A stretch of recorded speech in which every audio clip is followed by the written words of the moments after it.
नमस्कार. शिक्षक तुमच्या घरी ह्या उपक्रमात तुम्हा सर्वांचं पुन्हा एकदा मनपूर्वक स्वागत. तुमच्या भरघोस प्रतिसादामुळे आज आपण जो व्हिडिओ बनवणार आहोत तो खास डिमांड म्हणून बनवणार आहोत.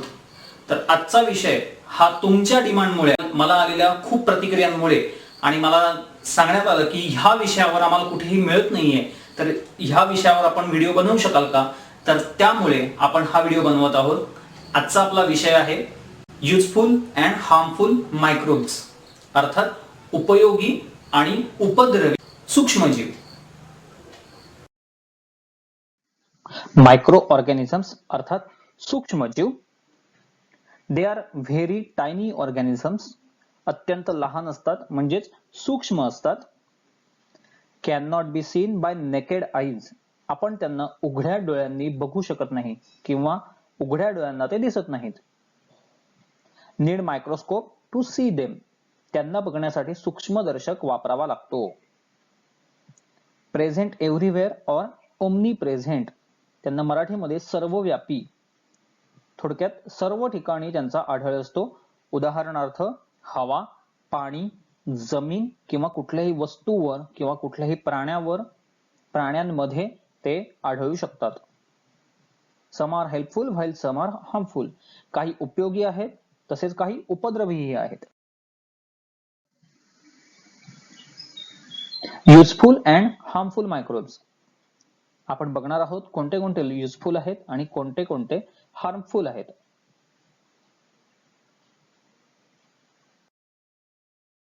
सगळ्यात पहिल्यांदा आपण बघूया युजफुल मायक्रो ऑर्गॅनिझम्स, म्हणजेच उपयोगी सूक्ष्मजीव, ज्याच्यामध्ये आता सध्या 3 लॅक्टोबॅसिलाई, रायझोबियम आणि यीस्ट ह्यांचा आपण विचार करणार आहोत.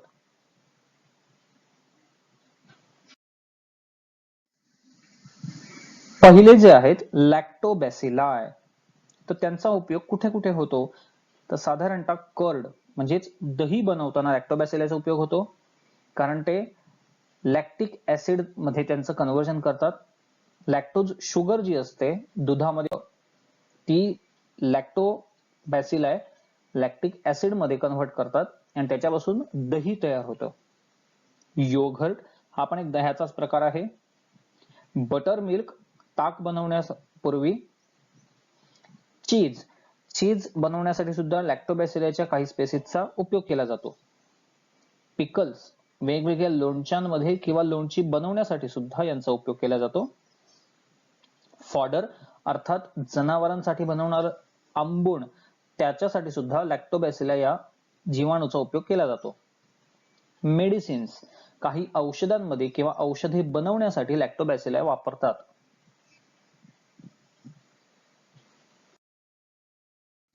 पुढे आहेत रायझोबियम, जे सिम्बायोटिक बॅक्टेरिया आहेत. आपण मागच्या व्हिडिओमध्ये बघितलं होतं व्हॉट इज सिम्बायोटिक असोसिएशन, सहजीवी सहचर्य म्हणजे काय.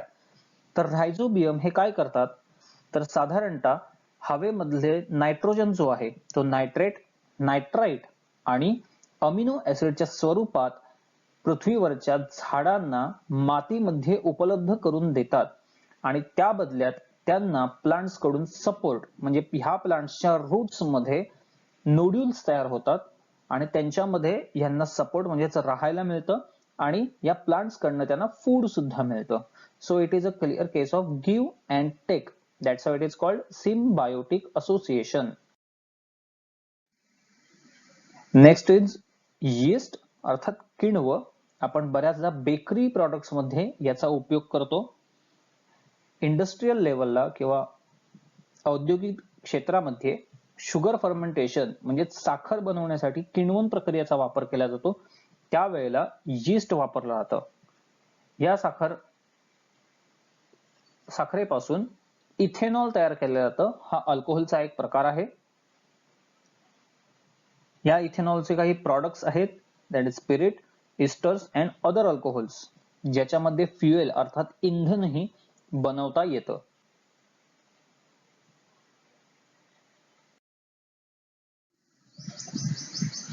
मेडिसिन्स, काही औषधांमध्ये किंवा औषधं तयार करण्यासाठी सुद्धा मायक्रो ऑर्गॅनिझम्स वापरले जातात. अँटीबायोटिक्स, प्रतिजैविक, carbon compounds obtain from some bacteria and fungi. तर काही जीवाणू आणि कवकांमधून त्यांची कार्बन संयुग काढले जातात. कशासाठी? To kill or to prevent the growth of harmful microorganisms. म्हणजेच काही उपद्रवी सूक्ष्मजीवांना रोखण्यासाठी ही कार्बन कंपाऊंड्स किंवा कार्बन संयुग काढले जातात. These are called antibiotics. Okay, तर ही अँटीबायोटिक्स दोन प्रकारची असतात. एक broad spectrum antibiotics and narrow spectrum antibiotics. Broad spectrum मध्ये जी अँटीबायोटिक्स असतात useful against wide variety of bacteria. आपल्याला बऱ्याचदा जे काही आजार होतात अशा वेळेला मग ब्रॉड स्पेक्ट्रम अँटीबायोटिक्स वापरतात, कारण त्यांचा उपयोग खूप साऱ्या बॅक्टेरियाजना किल करण्यासाठी होऊ शकतो. At the same time narrow spectrum antibiotics म्हणजे ठराविक रेंज असलेले, तर त्यांचं useful against non variety of bacteria. ज्या बॅक्टेरियाच्या व्हरायटीज नोन आहेत, कन्फर्म आहेत, अशा वेळेला नॅरो स्पेक्ट्रम अँटीबायोटिक्स वापरू शकतात. ब्रॉड स्पेक्ट्रमची उदाहरणं आहेत एम्पेसिलिन, एमॉक्सिसिलिन, टेट्रासाइक्लिन. तर नॅरो स्पेक्ट्रमचे आहेत पेनिसिलिन, जेंटामायसिन अँड एरिथ्रोमायसिन. पुढे बघणार आहोत आपण पेनिसिलिन. अलेक्झांडर फ्लेमिंग यांनी 3 सप्टेंबर 1928 रोजी पेनिसिलिनचा शोध लावला. लॅबोरेटरीमध्ये प्रयोग करत असताना त्यांना असं आढळलं की बॅक्टेरियल कल्चर हे एका विशिष्ट पद्धतीच्या फंगसमुळे मरत आहे. तर ते पेनिसिलियम या नावाच्या फंगस पासून त्यांना पेनिसिलिन हे औषध मिळालं. त्याचा उपयोग to control the infections cause by bacteria like staphylococci, clostridia and स्ट्रेप्टोकोकाय.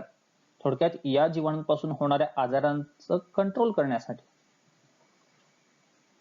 त्याचप्रमाणे इयर, नोज, थ्रोट आणि स्किन डिसीजेस किंवा न्यूमोनिया आणि स्कारलेट फिवर मध्येही याचा वापर करतात. न्यूमोनिया किंवा स्कारलेट फिवर म्हणजेच लाल ताप किंवा लाल आजार असंही त्याला म्हणतात. यासाठी सुद्धा पेनिसिलिनचा वापर करता येतो.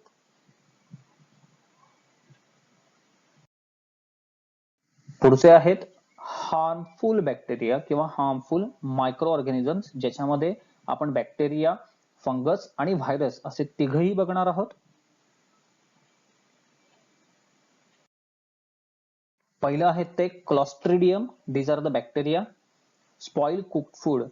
साधारणतः अन्न, शिजवलेलं अन्न खराब करायचं सगळ्यात मोठं प्रमाण जे आहे किंवा खराब होण्याचं मोठं प्रमाण आहे ते क्लॉस्ट्रिडियम मुळे केलं जातं. Some are free living in the soil. जर तुम्ही बघायला गेलात तर त्यांचा उगम जो आहे किंवा त्यांचा जो प्रेझेन्स आहे तो साधारणतः सॉइल मध्ये ते फ्री लिव्हिंग कंडिशन मध्ये असतात. Some live in the alimentary canal of humans and other animals. त्यातले काही क्लॉस्ट्रिडियम बॅक्टेरिया जे आहेत माणूस किंवा इतर प्राण्यांच्या एलिमेंटरी कॅनल अर्थात अन्न संस्थेमध्ये किंवा पचन संस्थेमध्ये आढळतात. Rod shape and produce bottle shape endospores in adverse condition. ज्या वेळेला त्यांच्या वाढीसाठी सुयोग्य नसतील अशा कंडिशन जेव्हा तयार होतात तेव्हा हे रॉड शेप म्हणजे दंडगोलाकृतीचे जीवाणू आहेत तर ते बॉटल शेप एंडोस्पोर्स तयार करतात. पाटलीच्या आकाराचे एंडोस्पोर्स तयार करतात, ज्यांचं लाईफ खूप जास्त असतं किंवा ज्यांचं लाईफ खूप जास्त चांगलं असतं. Can not withstand the normal oxygen level of the air. हवेतील ऑक्सिजनचं नॉर्मल प्रमाण जे आहे किंवा नॉर्मल कंडिशन्स जे आहेत त्याच्यामध्ये हे जगू शकत नाहीत. त्याचं कारण असं आहे they grow in anaerobic conditions. थोडक्यात त्यांना विनॉक्सी श्वसन लागतं. ऑक्सिजनचा प्रमाण हे अत्यल्प किंवा नगण्य प्रमाणात ते वाढू शकतात किंवा त्यांना ऑक्सिजन नसेल तर ते चांगल्या पद्धतीने वाढू शकतात. पुढचे आहेत फंगाय अर्थात कवक. दे आर सॅप्रोफाइट्स, मृतोपजीवी. What is mean by saprophytes or saprophytic organism? The organism which lives on dead and decaying material. मृतोपजीवी अर्थात मेलेल्या किंवा कुजणाऱ्या पदार्थांवर वाढणाऱ्या सजीवांना मृतोपजीवी सजीव असं म्हटलं जातं. फंगाय पण त्यातलेच एक आहेत. They are spore producing. ह्यांच्यामध्ये बिया नसतात तर बीजाणू तयार होतात. आपण पहिल्या भागात बघितलेलं होतं प्लांट क्लासिफिकेशनच्या की स्पोर प्रोड्युसिंग म्हणजे काय ते. Grows on any moist surface अर्थात कुठल्याही ओलसर जागी हे सहजपणे वाढतात. Damage to cotton, fibre, wood or leather. ह्या वेगवेगळ्या इंडस्ट्रीज ज्या आहेत तर ह्या ठिकाणी जेव्हा फंगस वाढतं तेव्हा बऱ्याच प्रमाणात ते सामानाचं नुकसान करतात. Damage to food as producing mycotoxins. यांच्यामधून मायकोटॉक्झिन्स नावाची विषारी द्रव्य बाहेर पडतात की ज्याच्यामुळे खूप मोठ्या प्रमाणावर अन्न पदार्थांचं नुकसान होतं. पुढे आपण बघणार आहोत व्हायरसेस अर्थात विषाणू. आता आपण बघितलंच आहे की नुकताच कोरोना ह्या विषाणूमुळे किती प्रमाणात हाहाकार उडालेला आहे, तर त्यामुळे ह्यांचीही माहिती घेणं फार आवश्यक आहे. They are extremely tiny entities. नीट ऐका, त्यांना कुठेही ऑर्गॅनिझम्स म्हटलेलं नाही, एंटायटीज असं म्हटलेलं आहे, कारण ते सजीव नाहीत.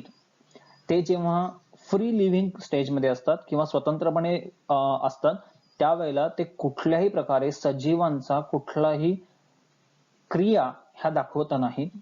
No any life process they show. That's why they are called extremely tiny entities. पण मग ते काय करतात? So they only grow in living cells. ज्यावेळी त्यांना एखादा सजीव सेल किंवा सजीव पेशी मिळतात तर त्यांच्यात ते ग्रो होतात. इन्फेक्शियस एजंट, ते बऱ्याच प्रमाणात आजार पसरवतात. Causative agent of various diseases, आणि ते बऱ्याचशा आजारांना व्हायरल फिवर सारख्या किंवा व्हायरल डिसीजेस जे म्हणतो त्याच्यामधल्या बऱ्याचशा आजारांसाठी ते आजार प्रचारक म्हणून काम करतात. तर अशा पद्धतीने आपण बघितलं की जरी सूक्ष्मजीव आपण उपद्रवी असे मानत असलो तरी बऱ्याच प्रमाणात त्यांचा उपयोगही आहे आणि बरेचसे सजीव हे उपयोगी सजीव सुद्धा आहेत. तर अशाच व्हिडिओसाठी बघत राहा. धन्यवाद.